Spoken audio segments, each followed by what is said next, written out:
இருக்காங்க, வேட்பாளரை தேர்வு பண்ண விருப்ப மனுலாம் வாங்கிட்டு இருக்காங்க.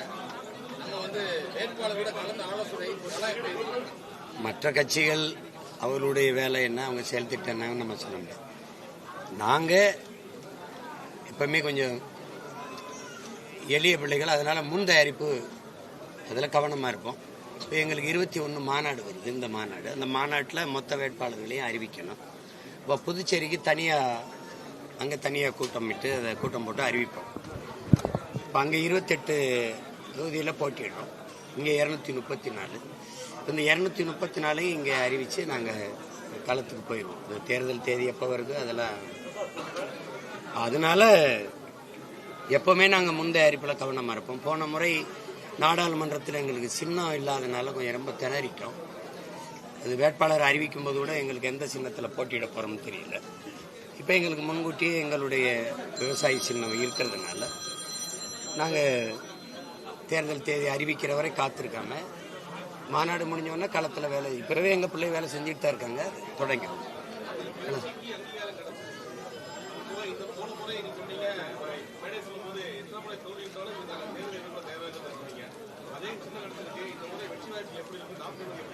இல்லை, எல்லா கட்சிகளுமே வெற்றிங்கிற இலக்கை நோக்கி தான் போகும். மற்ற கட்சிகள் அடைகிற வெற்றிக்கும் தேர்தல் வெற்றிக்கும் நாங்கள் அடைகிற தேர்தல் வெற்றிக்கும் நிறைய வேறுபாடு இருக்கு.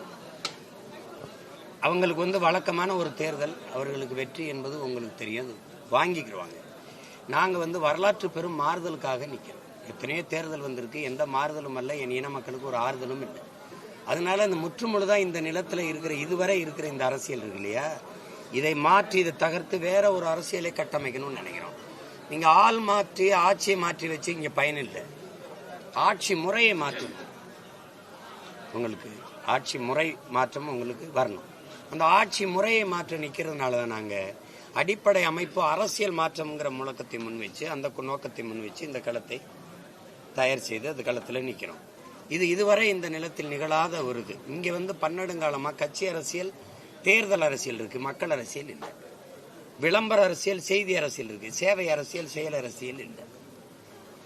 எப்படியாவது எங்களை ஆளணும்னு நினைக்கிறாங்க. நாங்க எப்படியாவது என் இன மக்கள் வாழணும்னு நினைக்கிறோம். எப்படியாவது என் மக்களை ஏமாத்தணும்னு நினைக்கிறாங்க. நான் இந்த நிலையை எப்படியாவது மாற்றணும்னு நினைக்கிறேன். இது ரெண்டுக்கும் வேறுபாடு இருக்கு. அவர்கள் திராவிடருங்கிறாங்க, நாங்க தமிழர்கள்ங்கிறோம். அவங்க இந்தியருங்கிறாங்க, இல்லை நாங்க தமிழர்கள், இந்திய நாட்டின் குடிமக்கள்ங்கிறோம். இதுக்கு கோட்பாட்டு அளவில் நிறைய நாங்க தள்ளி நிற்கிறோம். அதனாலதான் இது யாரோடு இணையாம தனித்துவமா போட்டி போட காரணம் இதுதான். இந்த தாயின் மார்ல கறந்த பால் போல கரைபடியாம நிக்கணும்னு நினைக்கிறோம். அப்ப சீட்டுக்கும் நோட்டுக்கும் பேரம் பேசி போய் கூடுறது ஒரு கூட்டணின்னு பேசக்கூடாது. சீட்டணி நோட்டணின்னு தான் பேசணும். கூட்டம் அரசியல் ஆகாது, கொள்கை தான் அரசியல்.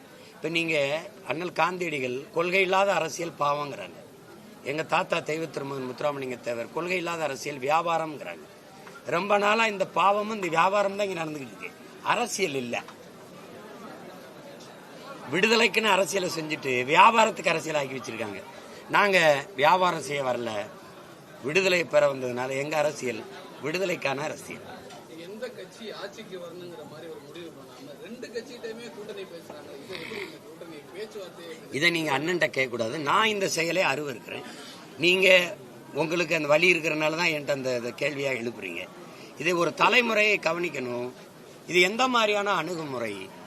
தேர்தல் வரும்போது பேரம் பேசிக்கிட்டு எங்க சீட்டு நோட்டு படியுமோ அங்க போறதுங்கிறது எந்த மாதிரியான கொள்கை கோட்பாட்டு அடிப்படையில் வேலை செய்யறாங்க? இப்ப திமுகல இருக்கிற 10 அமைச்சர்கள்கிட்ட அதிமுகல இருந்து அமைச்சர்கள். அப்ப இது ரெண்டு வெவ்வேறு கட்சின்னு எப்படி நினைக்கிறது? போன தடவை இங்க இருந்த அமைச்சராக இருந்தவர் இங்க இருக்கிறார். உங்களுக்கு புரிதுன்னு நினைக்கிறேன். அப்ப எந்த கட்சி வந்தாலும் அந்த கட்சியில போய் சேர்ந்து அங்க அமைச்சர் பதவி அனுபவிக்கிறது அது பதவிக்கானதா, மக்களின் உதவிக்கானதா, அது பணத்துக்கானதா, இனத்துக்கானதா? அப்ப இது ரெண்டு வெவ்வேறு கட்சின்னு எப்படி சொல்றீங்க? இந்த கட்சியில இருந்து இந்த கட்சியில கொள்கையில மாறுபட்டு இருந்தா எப்படி இந்த கட்சியிலையும் பதவி இந்த கட்சியிலையும் பதவியில இருக்க முடியும்? அப்ப இங்க போய் சேரும்போது தாய் கழகம்ங்கிறீங்க, இது சேய் கழகம்ங்கிறீங்க. அப்ப தாய் மாதிரி தானே பிள்ளை இருக்கும். தாய் சரியா இல்ல, கேவலமா இருக்கு, ஊழல் லஞ்சத்துல ஊறி திளைக்குது, அது கொலை கொள்ளையில் இருக்குது, இப்படி இருக்குது அப்படின்னா அதே தானே அதையும் செய்யும். நூலை போல் சேலைங்கிறான், தாயை போல் பிள்ளைங்கிறான். நூலு மஞ்சளா இருந்து சேலை சிவப்பா வருமா? அப்ப அது ரெண்டும் ஒண்ணுதான். இதை முறைஞ்சுக்கணும். நீங்க கொடியில வண்ணம் மாறும், கொள்கையில என்ன மாறாது. திமுகவுக்கும் தாவேக்காவுக்கும் போட்டியும் அவங்க பேசுறாங்க. நேற்று விருப்ப மனு வாங்கியிருக்காங்க. பனையூர் தொகுதியில விஜய் போட்டியிடுன்னு சொல்லி விருப்பம் மனு கொடுத்துருக்காங்க. அந்த அளவுக்கு ஒரு சூழல் இருக்கு. அந்த மாதிரி ஒரு இது இருக்கு. பனையூர் தொகுதியில போட்டியிடுன்னு சொல்லி விட்டு தீர்ந்து செய்தாங்க. இது ஒரு அனுபவம் இல்லைங்கிறது சின்ன பிள்ளைங்க அவங்களுக்கு தெரியல. இது வந்து வியாபாரம் இல்லைல்ல, ஏதோ விற்பனை பண்ற மாதிரி நினைச்சிட்டு இருக்காங்க. பனையூர் ஒரு தொகுதி இல்லைங்கிறது பிள்ளைகளுக்கு தெரியல. அது போக போக கற்றுக்குறாங்க. பேசும்போது திமுகவுக்கும் தாவேக்காவுக்கும் தான் நேரடி களத்துல போட்டின்னு பேசுறாங்க. கொள்கை அடிப்படையில் தான் மோதல்கள், சித்தாந்த அடிப்படையில் தான் போட்டிகள். அப்படி அவங்க சொல்றது இந்த மும்முனை போட்டி, 3 கட்சிக்கும் போட்டி அப்படின்னு. நாங்க சொல்றோம் எங்களுக்கு எங்குமே போட்டி கிடையாது. நாங்க உலகத்திற்கு பொதுமையான அரசியலை வைக்கிறோம். புவி வெப்பமாகுது, அதை தடுக்கணுங்கிறது ஒரு இனத்துக்கோ ஒரு மாநிலத்திற்கோ ஒரு நாட்டுக்கோ இல்லை, உலகத்துக்கு. பருவநிலை மாறுது, காலநிலை மாறுது. காலநிலை மாற்றத்தால் பெரும் பாதிப்பு ஏற்படுது. 50 விழுக்காடு மக்களுக்கு உடல் பாதிப்பு ஏற்படுது. இங்க மருத்துவர் இருக்காங்க. இப்போ அப்படி வரும்போது இப்போ நாங்கள் வந்து 800 கோடி மக்களுக்கு 100 கோடி மக்கள் தான் குடிநீர் இருக்கு, கொஞ்சம் சேமிக்கணும் அப்படின்னு நினைக்கிறோம். நீங்க விற்கணும்னு நினைக்கிறீங்க, நான் சேமிக்கணும்னு நினைக்கிறேன். அப்ப இப்ப வந்து திடீர்னு ஒரு அறிவிப்பு வருது, நிலம் வந்து நீரற்றதா மாறிடுச்சுங்கிறீங்க. எங்க அப்பா வந்து நம்மால் வந்து இன்னைக்கு பிறக்கிற ஒரு குழந்தைக்கு 25 ஆண்டுகள் கழித்து பூமியில வாழ இடம் இருக்காது. அப்படி இல்லை என்றால் வாழ்வதற்கான இடமா பூமி இருக்காது. இது 2ல் 1 நடக்குன்றாங்க. ஆனா அண்மையில ஐநாவில் வந்து 200 நாடுகளின் ஆய்வறிஞர்கள், சூழியல் ஆய்வறிஞர்கள் ஒரு அறிக்கையை தாக்கல் செய்யறாங்க. அந்த அறிக்கையை முன்வைக்கும் போது அதுல 12 ஆண்டுகளுக்கு தான் பூமியில் வாழ்நாள் இருக்குது. அதுக்குள்ள அதை காப்பாத்திக்கலைன்னா நம்ம எல்லாரும் சேர்ந்து அழிய வேண்டியதான்ட்டு போறான். அதை பேசும்போது எல்லாரும் கைதட்டினா ஆச்சரியப்பட்டோம். ஐயோ சரி பண்ணணுமா அப்படின்னு நினைச்சான். அவவே நாட்டுக்கு போய் துருவி தெரிஞ்சுட்டு போயிட்டான். ஒருத்தரும் கவலைப்படல. எழுதுன எங்க ஐயா கி வெங்கட்ராமனும் படிச்ச பிள்ளைகள் நாங்களும் தான் பதறிக்கிட்டு இருக்கோம். அதனால நாங்க வந்து ஒரு ஓரத்துல, ஒரு நிலத்துல, ஒரு மாநிலத்தின், ஒரு இனத்தின் பிள்ளைகளை எடுத்து வச்சாலும் உலக பொதுமைக்கான அரசியலை எடுத்து வைக்கிறேன். ஏன்னா தமிழன் தான் அதை பேச முடியும். ஏன்னா யாதும் ஊரே யாவரும் கேளீர்னு பேரன் மூண்டு நேச்சது என் தமிழ். அதனுடைய பிள்ளைகள் நாங்க தான் அகர முதல எழுத்தலாம் ஆதி பகவன் முதற்றே உலக என்று உலகம் தழுவி நேசித்து நின்ற பிள்ளைகள், உயிர்மை நேயர்கள் நாங்க தான். இப்ப நாங்க தான் உலக பொதுமைக்கான அரசியலை முன்வைக்க முடியும்.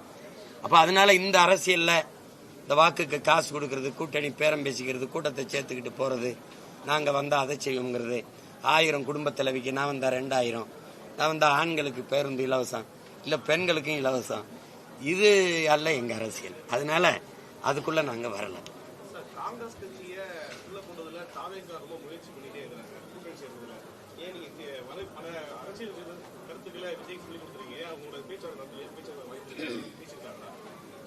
இல்ல முதல்ல அது பேசுனது தம்பி வந்து காங்கிரஸை சேர்த்துக்கலாமான்னு கேட்கும்போது நான் தம்பிக்கிட்ட கேட்டேன், காங்கிரஸை சேர்த்துக்கிட்டு என்ன அரசியல் பேசுறதுன்னு கேட்டேன். அவர் கவனிச்சார். அது இப்ப எப்படி பேசுவீங்க? கச்சத்தீவுன்னு பேசுவீங்களா, இல்ல காவிரி நதிநீர் உரிமையை பேசுவீங்களா, இல்ல மீத்தேன் ஈத்தேன் நம்ம நில வளத்தை சுரண்டதுன்னு பேசுவீங்களா, கல்வி மாநில உரிமை அதை எடுத்துக்கிட்டு போனது எப்படின்னு பேசுவீங்களா, இல்ல சரக்கு மற்றும் சேவை வரி கொண்டு வந்தது யாரு, நீட்டை திணிச்சது யாரு, என்ஐஏ கொண்டு வந்தது யாரு, இல்ல நமது உரிமைகள் எல்லாம் பறிச்சு மாநில உரிமையை கேட்டு நிக்கிறோம், மாநில உரிமைலாம் எடுத்துட்டு போனது யாரு? உங்களுக்கு புரியுதுன்னு நினைக்கிறேன். ஒரு தேசிய இனம் தன் விடுதலைக்கு போராடிச்சு, ஒரு தேச விடுதலைக்கு. அந்த விடுதலையை அழிச்சு நாசமாக்கின ஆள் யாரு? கட்சி யாரு? அதிகாரம் யாரு? அப்ப அந்த கட்சியை சேர்த்துக்கிட்டு எந்த அரசியல பேசுறது? இந்தி திணிப்பா, இந்தி எதிர்ப்பா, இந்திய திணிச்ச மகான் யாரு? எல்லாம் அவங்க தான். இப்ப மதவாதமா, பாரதிய ஜனதா மதவாதமா? சரி, மிதவாதமா காங்கிரஸ்? இடிச்சது யாரு? பாபர் மசூதிய RSS பிஜேபி இடிக்க அனுமதிச்சது யாரு? கொலை செய்யறவனை விட அவன் குத்துறதுக்கு வசதியா என்ன பிடிச்சுக்கிட்டு நின்னான் பாரு, அவன் தான் பெருங்கொடுங்கொலை. அப்படி இடிக்க அனுமதிச்சது யாரு? காங்கிரஸ். அப்புறம் என்ன பேசுறது?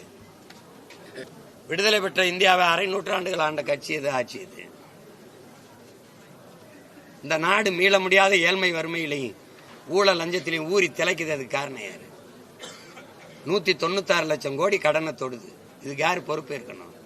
கடன் வளர்ச்சியே ஒரு நாட்டின் வளர்ச்சி. ஜிடிபி ஏறுது, எங்கிட்ட ஏறுது? நாட்டின் வளர்ச்சின்னு கடன் வளர்ச்சியை கட்டமைக்கிறீங்க நீங்க. எல்லாவற்றையும் தனியாருக்கு தாரை வார்த்து கொடுத்து, தனியார் மயம், தாராளமயம், உலகமயம், இந்த பொருளாதார கொள்கையை ஏற்றுக்கொண்ட கட்சிகள் இது 2 கட்சியும் தானே. அறிவை வளர்க்கும் கல்வி தனியார், உயிரை காக்கும் மருத்துவம் தனியார், குடிநீர் விநியோகம் தனியார், போக்குவரத்து தனியார், வானூர்தி நிலையம் நடத்துறது தனியார், விண்ணூர்தி நிலையம் தனியார். எல்லாம் தனியார்னா அரசின் வேலை என்னன்னு ஒரு கேள்வி இருக்கு. அதை யாரை பார்த்து கேட்கறது? நான் சொல்றது புரியுதா? அதனால அது தம்பி அதை நினைக்கிறாரு. எனக்கு எங்களுக்கு காங்கிரஸ், இந்திய கட்சிகள், திராவிட கட்சிகளோட தேர்தல் உடன்பாடு இல்லை. இதுக்கு மாற்றாதான் நாங்கள் இந்த நிலத்தில் இந்த அரசியலை கட்டி எழுப்புறோம். ஏன்னா நாங்கள் தமிழ் தேயர்கள், தமிழர்கள். என் நிலத்தின் வளத்தை காக்க, என் மண்ணை மக்களை காக்க, என் மொழி இனத்தை காக்க, அதன் கலை இலக்கிய பண்பாட்டை காக்க, வரலாற்றை காக்க, என் மக்களுக்கு ஒரு பாதுகாப்பான வாழ்வு, இதுக்கெல்லாம் ஒரு அரசியல் இருக்கு. அதை நாங்கள் செஞ்சாதான் சரியா இருக்கு. அண்ணன் தமிழர், தமிழ் மீது பற்று கொண்டவர் தானே, அதனால பேசத்தானே செய்வார்.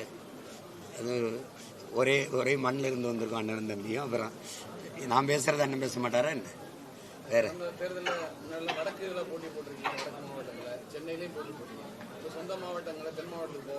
விளையாட்டு வீரனுக்கு முதல்ல இறங்கினா, மூணாவது இறங்கினா, நாலாவது இறங்கினா, தெற்கென்ன வடக்கென்ன, போர் வீரனுக்கு எங்கேயும் போறதுதான்.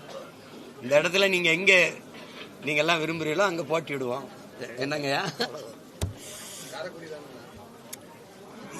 ஒரு 10 நாள் பொறுப்பா? என்னடா 10 நாள் பொறு அண்ணன். வேற பிரதமரும் வர இருக்காரு அடுத்த மாசம் முதல் வாரத்துல. பட்ஜெட் பத்தி ஒரு நிதி இல்லைன்னு திமுக கூட்டணி கட்சி 12ஆம் தேதி ஆர்ப்பாட்டம். சரிதான். இது இந்த நிதிநிலை அறிக்கையை நான் ஏற்கல, அதை கண்டிச்சு அறிக்கையெல்லாம் கொடுத்துருக்கேன். எப்பவுமே நம்மளுடைய நாட்டின் நிதிநிலை அறிக்கை முதலாளிகளுடைய வாழ்வாதாரத்துக்கும் வளர்ச்சி பெருக்கத்துக்கும் தான் உதவும். அடித்தட்டு மக்கள், உழைக்கும் மக்களுக்கு இருக்காது. அதை பற்றி அவர்கள் கவலைப்பட மாட்டார்கள். ஏன்னா இங்கே முதலாளிகளுக்கான அதிகாரம் தான் கட்டமைக்கப்படுது. இப்போ அதனால அதை போய் பேசி வாக்குக்கு காசு கொடுக்குற இடத்துலையே லாப தேவை வந்துடுது, மக்கள் சேவை செத்துருது. அப்புறம் அதை பேசி பயன் இல்லை. அதை மாற்றணும். அதுக்கு ஒரு தலைகீழ் மாற்றம் தேவைப்படுது. அந்த மாற்றத்தை செய்யக்கூடிய ஒன்று இருக்கு, அதான் புரட்சி. அதை தான் நாங்கள் செய்து கொண்டிருக்கோம். அதனால அது திமுக எதிர்க்கும், அதிமுக ஆதரிக்கும். ஏன்னா இது கூட்டணி வச்சிருக்கு, அது கூட்டணி வைக்கல. உங்களுக்கு சரிக்காது, உண்மை தானே. அதிமுக ஆதரிக்குதா இல்லையா அந்த நிதிநிலை அறிக்கையை? அப்புறம் அது வாய்ப்பு இல்லை. அவங்க வாய்ப்பு அவங்க எடுத்துக்கிறாங்க. மிச்சம் இருக்கிறது எங்களுக்கு கொடுத்துருக்காங்க. அதில் போட்டு பாவம் பார்த்து எங்களுக்கு 117 இடம் கொடுத்துருக்காங்க. இது அவங்க இடம். அவங்களுக்கு உரிமைன்னு சொல்றதுக்கோ அதுக்கு உரியதுன்னு சொல்றதுக்கோ நான் யாரு பைத்தியக்காரன்? அவங்க இடம் அவங்க எடுத்துக்கிறாங்க. எடுத்துக்கிறதுக்கான சனநாயகமும் அன்பும் பாசமும் இங்கே இருக்கு. அவங்க எடுத்துக்கிறாங்க. அவங்க எடுக்கும்போது என் மக ஓடி போய் வெற்றி கோப்பையை தொட்டா நான் கைதட்ட மாட்டேன். அப்படி கைதட்டுறேன். என் தங்கை எடுக்கும்போது, என் தாய் எடுக்கும்போது, என் அக்கா எடுக்கும்போது, என் மகள் எடுக்கும்போது கைதட்டுறேன். அவ்வளவுதான் நான் செய்ய முடியும். இதுல என்ன பெருமைப்பட இருக்கு? கடமை செய்யறோம். வேற சிறப்பான திட்டம் இருக்கு. காசு மட்டும் இல்ல, ஏதாவது கொடுத்து விடு. என்னையா பணம் தான் இல்ல, அதை கொடுத்துரு. அதெல்லாம் நல்லா நடக்கும்.